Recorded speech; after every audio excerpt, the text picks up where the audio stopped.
Juhapura RCC road વિસ્તારમાં મિલ્લત એપાર્ટમેન્ટમાં એક યુવકે આત્મહત્યા કરી। વાત કરવામાં આવે તો કયા કારણોસર આ યુવકે આત્મહત્યા કરી તે પોલીસ તપાસનો વિષય છે અને તે મામલે અત્યારે વેજલપુર પોલીસ તપાસ ચલાવી રહી છે।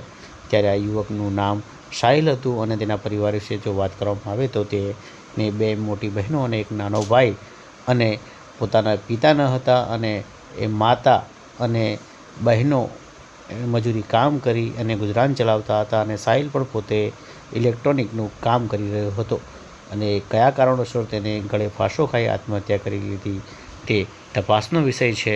પરંતુ અત્યારે તેનો પરિવાર ભારે શોકમાં જોવા મળી રહ્યો છે।